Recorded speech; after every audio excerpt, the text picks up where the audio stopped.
Ladies and gentlemen.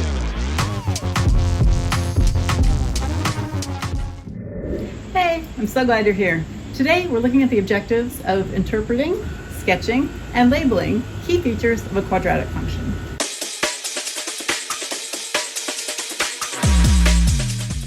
So far, we've been looking at linear functions. Linear functions, when graphed, are a straight line.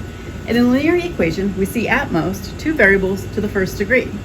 It's unnecessary to put a little 1 there because writing x to the 1 would actually be more writing than just leaving the 1x. Eventually, we're going to be working with exponential functions. Some examples of that include population growth, compound interest, and card depreciation. Here are some images of what exponential functions look like as a graph, as well as when written as an equation. This brings us to our current unit, quadratic functions. Quadratic functions make a U shape that's called a parabola, either a U or an upside down U. It is common in a quadratic function to see a little 2 next to the x, which is x squared. Quadratic functions can model the path of a ball, the shape of a suspension bridge cable, or help determine business profit or loss. Let's look at an example. We have our initial starting point at a height of 0. The ball is kicked and the height increases to a maximum height, where it then decreases in a mirror-shaped pattern as the first half of the path. Wait, let's put this on a graph. Do you see the house in the corner? Words at the bottom? Start, end, and kid running to the left? Let's flip this image. Much better. House is in the opposite corner, words at the bottom are reversed, and kid is running to the right. First, the kid kicked the ball. Now step 2, let's record it. We can see the path right on the graph with time in seconds as a horizontal axis and height in feet as a vertical axis. Now step 3, label the key features. Pay attention, you're going to need to do this on your graph today. The intercepts are where the function crosses each axis. So, the horizontal intercepts are where it crosses what we typically label as the x-axis. Think horizon, like the sunset or sunrise on the horizon. The vertical intercept is where it crosses what we typically label as the y-axis. In this case, it is at 0, 0, but it won't always be. Next, we have our maximum, right at the top. If we had a parabola that was U-shaped, we would look for the minimum, the bottom of the U. Now let's take a look at where the function was increasing from the initial starting point to the maximum, and decreasing from the maximum back down to the ending point, that horizontal intercept.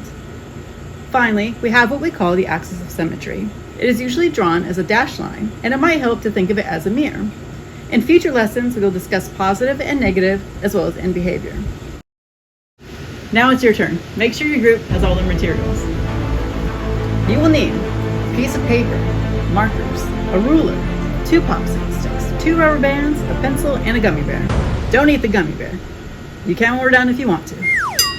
We're going to make a catapult, and then you'll complete 3 steps. Launch the gummy bear, record the shape of the launch of the parabola on your paper, and 3, label the key features. Heads up for the future, we are going to do this again at the very end of the unit.